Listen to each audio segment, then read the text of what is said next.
Frans het een keer vir my 'n woord genoem, refleksietyd. Ek hou nogal meer van die woord as stilte tyd. Refleksietyd. Nou ek wil eers daai Engelse stelling weer lees. Get alone with God. Be quiet enough for him to talk. Pray until you are prayed through and prayed out. Until you have prayed about every problem. Then, when God has settled your problems, let him give you a new vision. Stay in his presence until you can see things through his eyes. Until you can see what he wants you to see. He will speak to you about hindrances and obstacles that you never dreamed existed. He will show you what is the matter. Dis die belangrike ding. If you wait long enough. Therefore, don't be impatient at the delay. Pray on and on and on. Delay is not denial. Nou ek wil net die eerste 3 sinnetjies van die stelling behandel.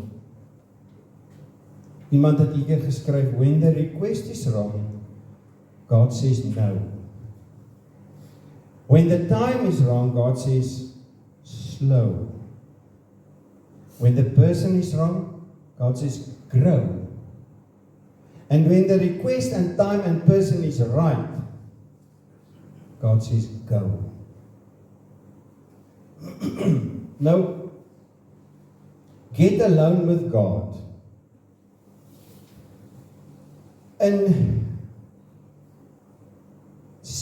Gaan saam met my terug, 7 eeue terug, in 1370, is die eerste horlosie in 'n toring gebou in Duitsland opgerig. Voor dit het mense nie horlosies gehad. Die lewe was gereël deur die son wat opkom, dan het jy opgestaan, dan het jy klaar gemaak, dan het jy begin werk, en dan soos die idioom sê, as die son water trek, dan het jy begin klaar maak, jy het huis toe gegaan, jy het aandete reg gemaak, en daarna het jy gaan slaap. Die 4 seisoene, met ander woorde, die natuur het jou ritme beheer. Die lewe is oorheers deur 'n natuurlike ritme. Mens kan eintlik sê 'n landbouritme. Vry van haastigheid, sorgeloos oor presiesheid, onbesorg oor produktiwiteit.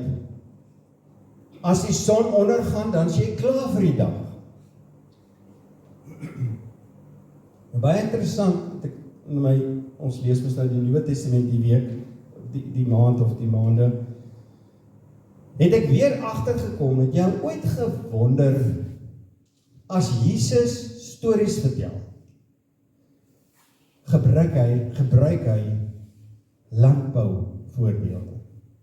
Die sout wat verslaan, die skape en die bokke, die boom wat vrugte dra, die storm op die see, die nuwe wyn in nuwe sakke, die herder en die skape, die oes insamel, aan hulle vrugte sal hulle geken word, die saad wat op die pad val, die onkruid wat opkom, die mosterdsaadjie, dat sê Jesus op 'n stadium, die laatmiddag sê julle, dit gaan mooi weer wees, want die hemel is rooi, die verlore skaap, die arbeiders in die wingerd, dis als boerdery, plaas, landbou, voorbeelde. So ons voorouers se ritme was bepaal, ek wil sê, deur God. Want God bepaal die natuur. Niemand was laat nie, niemand was vroeg nie. Die lewe het baie stadiger gebeur as nou. En ek wil nou vanmôre vir 'n paar van julle dood rustigheid gee. As jy biografieë gaan lees, John Wesley, Charles Spurgeon en ander godsmanne, dan lees jy altyd, hulle het 4 uur in die oggend opgestaan om met God tyd te spandeer. Gaan probeer lees hoe laat het hulle gaan slaap. Jy kan nie 4 uur opstaan as jy 11 uur gaan slaap. You're not gonna make it. Jou liggaam is so bedraad. So toe die son en die natuur en die landbou, kom ons gebruik die woord natuurritmes, ons lewens bepaal het ons onder God se beheer gestaan. Maar toe kom die oorlosie, en toe begin ons onder beheer staan van werknemers en werkgewers, wat meer demanding is as God self. So onlangs soos 100 jaar, ons is nou 2026, in 1926, jy kan dit gaan navors, het die gemiddelde mens, soos ek en jy, 2,5 uur per nag meer geslaap as wat ons vandag slaap. Van 9 uur het dit afgekom na 6,5 uur. Ons leef in 'n hoogs tegnologiese era. Nou is my vraag, die tegnologie maak als vinniger. Met ander woorde, ons het meer tyd. Toe dink ek aan die voorbeeld, en ek onthou dit baie goed. My oupa op die plaas het al 4 uur opgestaan. Dan een van die eerste goed wat hy gedoen het, hy het uitgegaan na die houtkamer. Nou die hout is gaan maak, die trekker in die waai het in die week op, maak sommer hout vir 'n maand, dan pak hulle 'n hele kamer vol hout. So my oupa is uit houtkamer toe, dan het hy 'n stapel hout gaan haal, dan het hy teruggekom, dan het hy die agasstoof geskit. Julle sal onthou, al die as van die vorige dag moet nou eers deurval. Dan het hy met fyn houtjies begin, en dan 'n papier, miskien eers 'n papier, dan fyn houtjies, dan al hoe dikker houte, dan steek hy die agasstoof aan. Dan vat hy die keteltjie, dan gaan hy uit na die reënwatertank, dan maak hy die keteltjie vol reënwater, en dan sit hy dit op die stoof neer. Dan gaan hy, dit het hy nie gedoen nie, ek weet jy, hulle het dit dalk voor die tyd, of hulle het koffie gemaak, maar maal jy die bone, die koffiebone, en jy maak het toe, en jy sit dit in so 'n sakkie. En sodra die water kook, dan sak jy daai sakkie binne in die ketel. Dan prut dit mos, so dit broei. So teen 6 uur het ons koffie. Ek het myself oggend getime. Vandat ek die ketel onder die kraan vol gemaak het en hom insit, en 3 minute later toe ek my melk ingooi te drink koffie. Wat my oupa 2,5 uur gevat het, vat my 3 minute. So ons het verskriklik tyd gewen. Waar is daai tyd heen wat ons gewen het?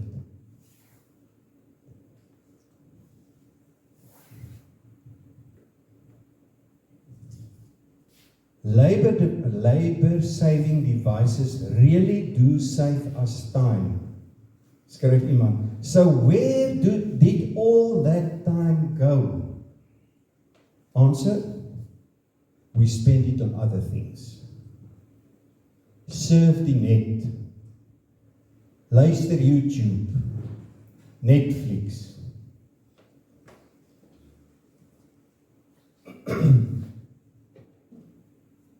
Hierdie ding het 'n ongelooflike invloed op ons stilte tyd kom maak, op ons refleksietyd. Die gemiddelde persoon, jy kan ook gaan navors, die gemiddelde persone, en ek dink ons wat hier sit is redelik normaal gemiddelde persone. Die gemiddelde persoon tap op die skerm soveel keer per dag. Sê die navorsing. 2617 keer per dag. Jy kan gaan kyk, as jy settings, en dan gaan jy daar af na phone well-being, dan kan jy gaan kyk daar, dan sê hulle vir jou hoeveel tyd jy op daai foon in 'n dag is, en waaraan jy die tyd spandeer het. Ekskuus. Nou wat sal gebeur as ons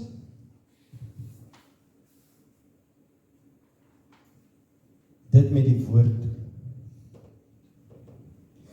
As ons in 'n vergadering is by die werk, en dan verskoon jy jou myself, jy gaan gou toilet toe, maar jy vat die foon saam. En as jy op die toilet is, dan kyk jy gou bietjie om gesoek en met al die messages wat jy kry en al die notifications, en dan gaan jy terug in die vergadering. Of het jy al gesien, as jy weer Spur toe gaan of na 'n restaurant toe gaan, het jy al gesien, mense gaan uit eet met mekaar, maar hulle eet met hulle fone uit. En almal sit op hulle fone. Hulle kommunikeer nie meer nie.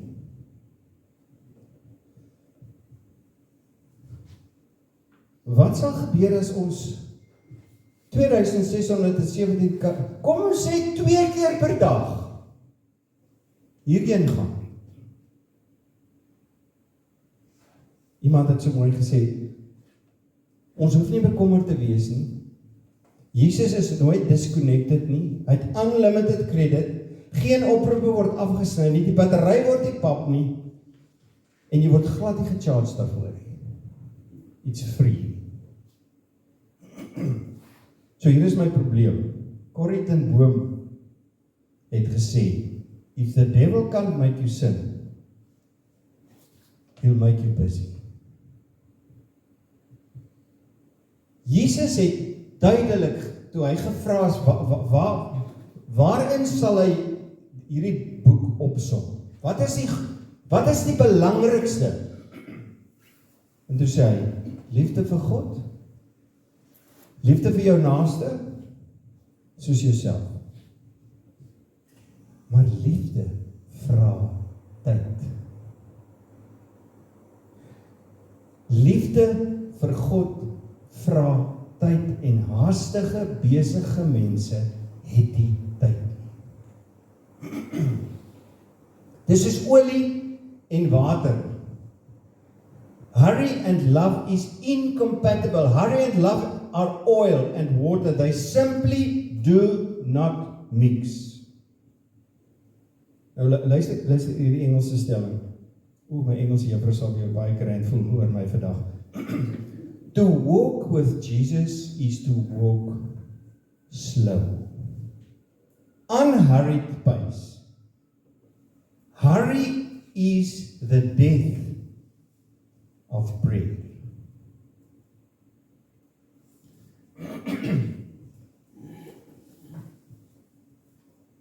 Hierdie ding het 'n verskil kom maak aan ons refleksietyd. Al sit jy hom weg, ons is inherent nie meer rustig nie. In Psalm 131:2 sê, maar ek het my siel, luister mooi, my siel tot kalmte en bedaring gebring. Soos 'n kindjie by sy moeder, soos 'n kindjie is my siel in my. Psalm 131, 1, 2 en 3 in 'n ander vertaling. Ek is tevrede soos ek is. Ek is soos 'n babatjie wat veilig in sy ma se arms lê. Die wêreld kan maar vergaan, maar ek voel veilig en tevrede.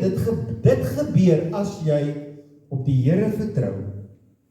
Stel jou hoop en vertroue op hom. Hy sal jou altyd veilig laat voel.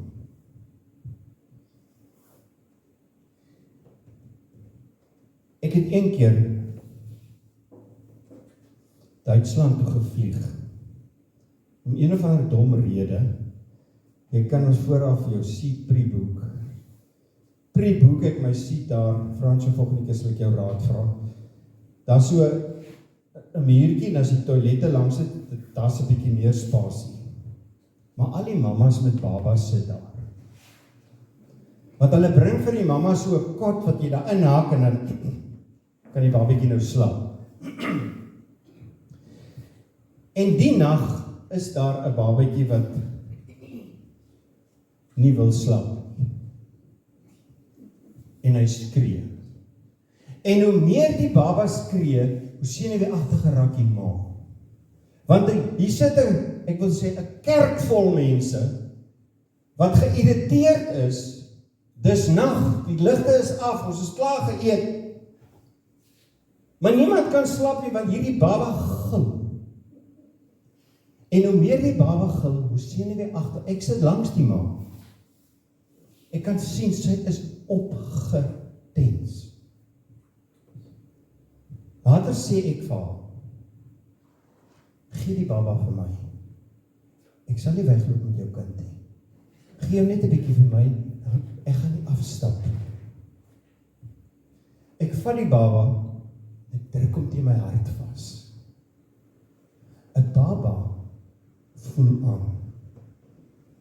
Hy voel aan sy mamma se hart klop verskriklik vinnig, want sy's gespanne.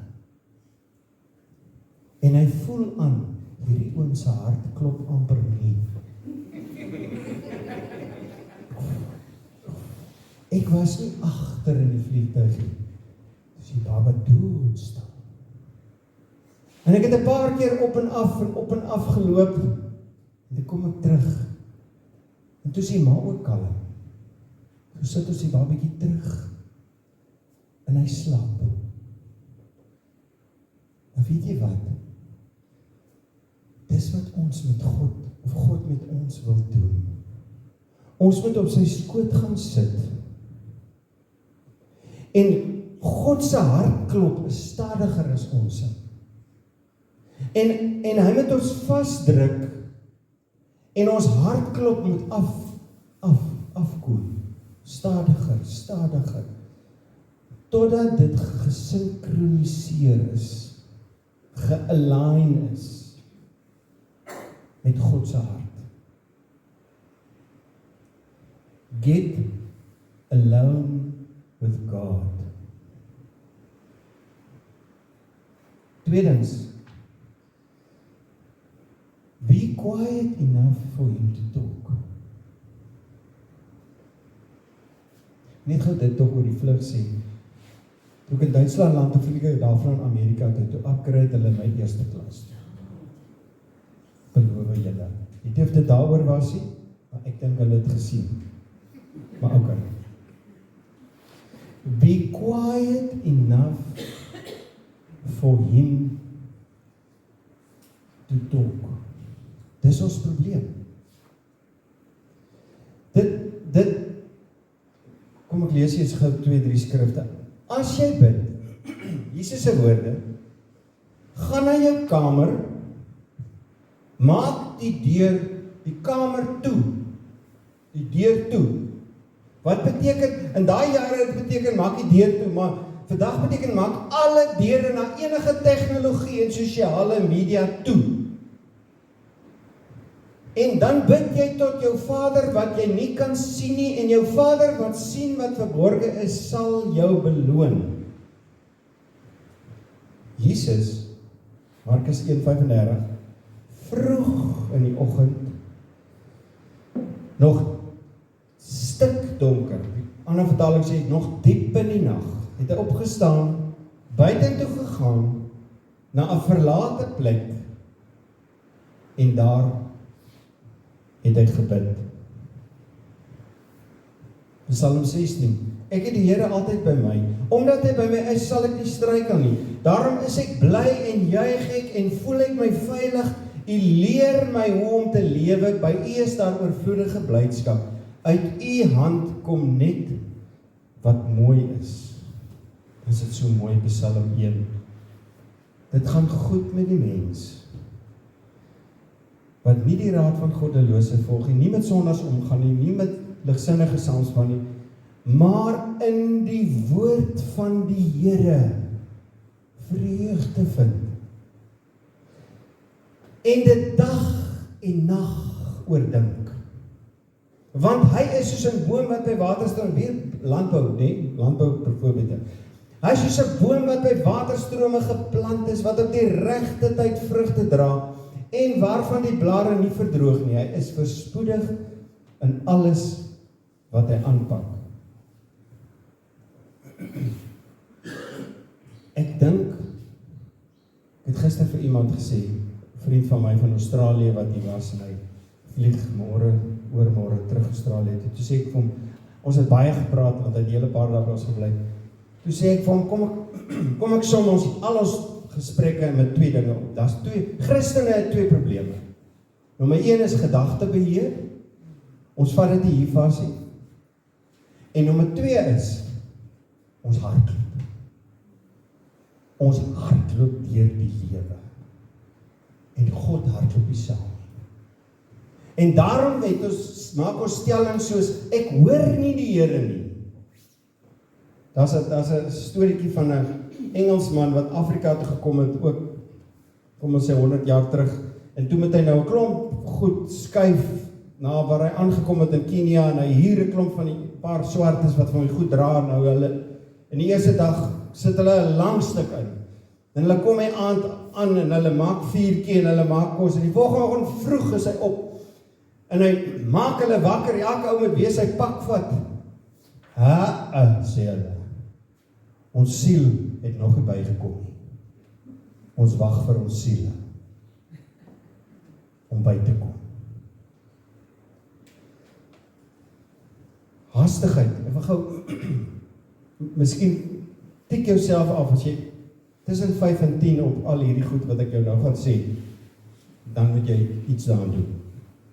Nommer 1, ons kyk wat 'n check-out line by Checkers of Pick n Pay die minste mense het, en jy kyk hoeveel goed is in hulle trollies, voordat jy in daai lyn val. As jy na die robot toe aangekom, dan kyk jy watter lane die minste karre, en by die een laan staan daar net 1 lorry, maar niemand val agter die lorry in. Jy vergeet goed wat jy wou doen. Dit het natuurlik 'n ander oorsaak ook. Jy vergeet om dinge te doen waarvoor jy vir ander mense ja gesê het. Klein goedjies begin jou irriteer of frustreer. 'n Negatiewe opmerking van iemand neem jou gedagtes op 'n negatiewe afwaartse spiraal. Jy kan nie eenvoudig nie afgeskakel kry nie. Jy kyk aan mekaar op jou foon. Jou liggaam, jy al gesien. Jy kry mos mense wat dan sit hulle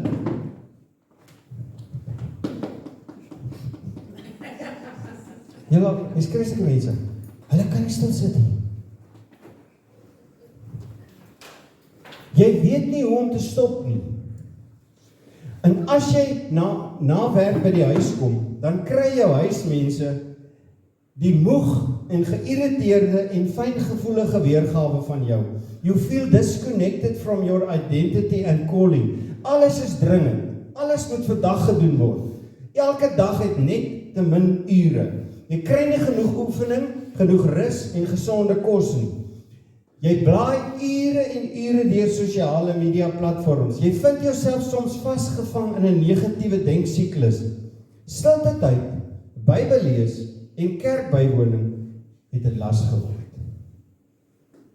Elke dag het net te min ure.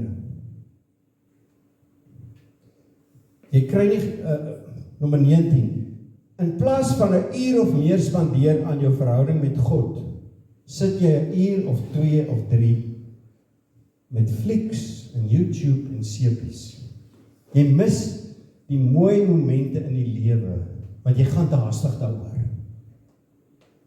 Jy sukkel om verhoudings met mense te behou of te bou, want jy het nie tyd daarvoor. Jy het nie compassion met ander nie, want dit gaan van jou tyd in beslag neem, en jy het nie die tyd nie. Innerlike haastigheid is gewoonlik 'n teken van iets diepers wat fout is waarvoor jy dalk weghardloop. Jy kry dit nie reg om voortdurend 'n bewustheid van God se teenwoordigheid te ervaar nie. You are so stressed, hurried and distracted that your mind can't focus on God's presence. Wat help dit? As ek die hele wêreld as wins kry,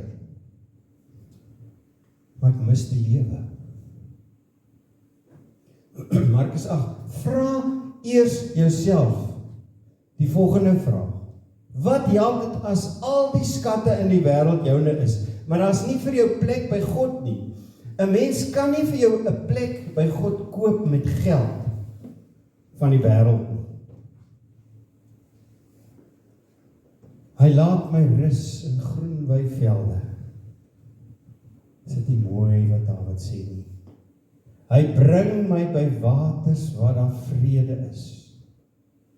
Hy gee my nuwe krag. Hy lei my op die regte paaie tot eer van sy naam.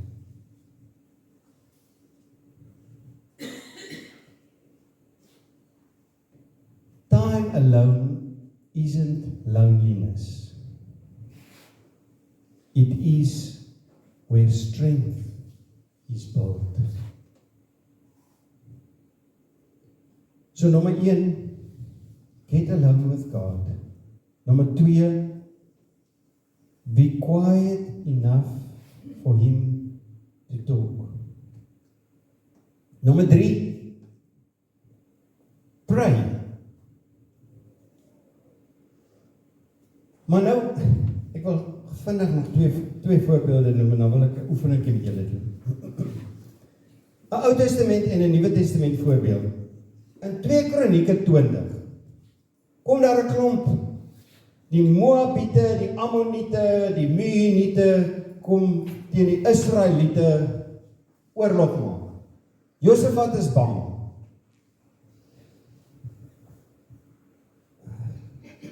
Kyk wat doen Josafat. Here, hy bid. Hy begin bid. Here, God van ons voorvaders. U is God. U heers uit die hemel oor al die koninkryke van die nasies. Uit u hand kom die mag en die krag. Niemand kan teen u stand hou nie. Hy quote uit Deuteronomium 4. Dit is u ons God wat die vroeëre inwoners van hierdie land voor die volk Israel uitverdryf het en die land aan hulle as nageslag van u vriend Abraham as blywende besitting gegee het. Hy quote uit Jesaja 41.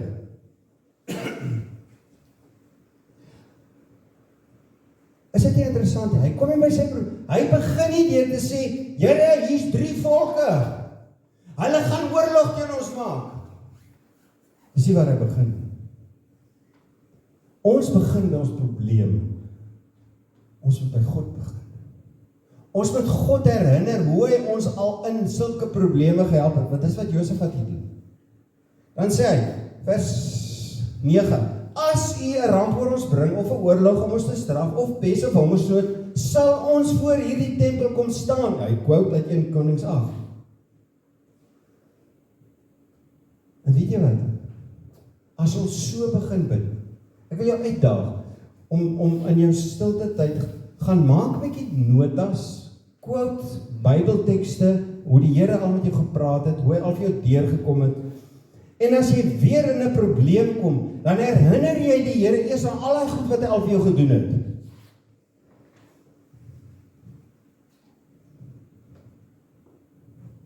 Toe kom die Gees van die Here. Dis baie interessant. Ek dink ons mis baie keer die Gees se inkom in ons bidsituasie, refleksietyd. Nog 'n voorbeeld. In Handelinge 4, nadat Petrus en Johannes losgelaat is, maar hulle was nou net gevange geneem omdat hulle die evangelie verkondig het en mense gesond gemaak het en alles gedoen het wat Jesus gesê het hulle moet doen.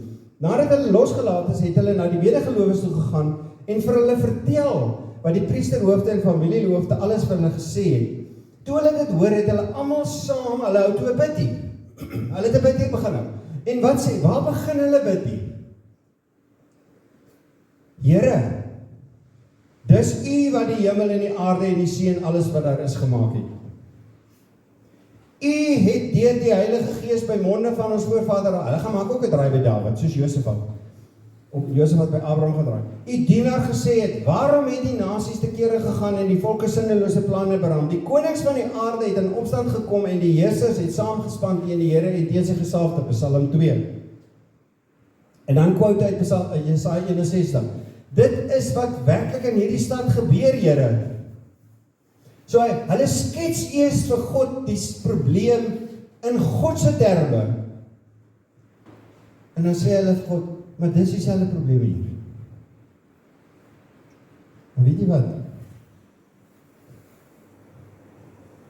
Nadat hulle gebid het die Gees gekom. Nadat hulle gebid het die plek waar hulle by mekaar was geskud en hulle is almal met die Gees vervul. Ons moet leer bid, maar by God begin. Ons moet weer teruggaan in die ritme wat in ons is. So nou wil ek afsluit. Ek wil gevra dat julle die nagmaal sal uitdeel. Hou vas die nagmaal by jou. Ek gaan vir jou met die nagmaal in jou hand 'n lied speel. Ergens in die lied, as jy so voel, dan gebruik jy dit. Ek wil as dit ware vir jou sê, gebruik dit om teen jou hart vas te druk, sodat jou hartklop en God se hartklop dieselfde ritme kom. Hou vas die brood is die liggaam van Christus, die wyn is die bloed van Jesus wat gestort het, en dit alles vir ons sondes.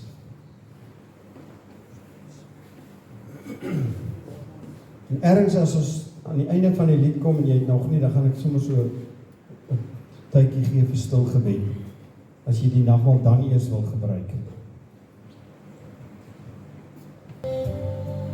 Toe ek voel en niemand sien nie,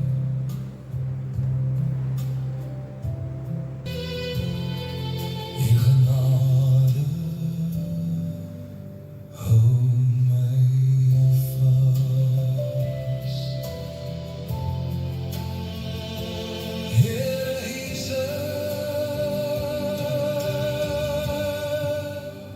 hou my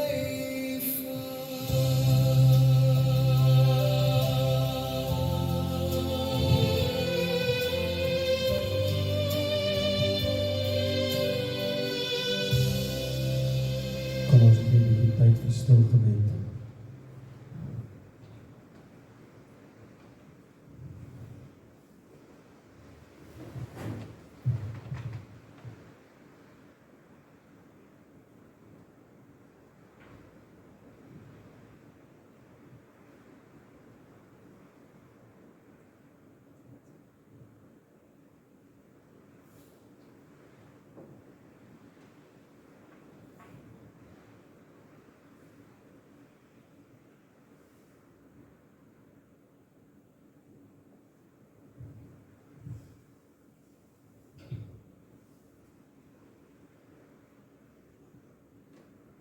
Ja, Here, wat het die lewe nie met ons gemaak?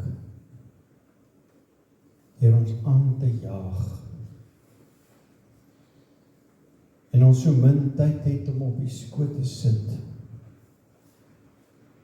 dat my hart teen u hart kan druk. U hartklop kan aanvoel, en dat my hart dan stadig raak, rustig raak. Align met u hartklop.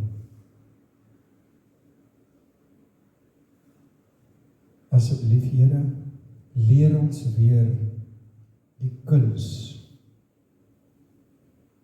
om tussendeur hierdie gejaagde lewe en tegnologie en alle sosiale media en goed wat tot ons beskikking is, maak die deur toe en bid tot God. Here, maak dit weer vir ons 'n werklikheid. Amen. Net ten slotte sê, ek gaan vir jou die lied stuur, die woord, hier lê 'n boekmerkie met die woorde, ek wil jou 'n challenge rig, gaan ergens vandag, gaan maak 'n stil tydjie, dan speel jy die lied, jy gaan hom op ons WhatsApp groep ontvang, en dan doen weer die oefening, sit op die Here se skoot, en laat hy jou hart teen sy hart vasdruk, dat jy net kan stariger. Ek het ook gelees, ons praat dat mense sê altyd, perde, hulle gebruik perde vir terapie. Nou die psigiese ding wat gebeur is, 'n perd tel 'n gespanne mens se hartklop op. En dan is dit half asof jy rustiger raak omdat die perd rustiger is. En jou hartklop sinkroniseer met die perd se hartklop. Dis wat perdeterapie blykbaar by ons het. Op 'n plaas groot geword, maar ek was nie 'n perdeliefhebber. Goed, blessings vir almal. Ons gaan nou koffie drink, en kom haal vir jou 'n boekmerkie voor, ek sal vir jou die lied stuur. Baie dankie.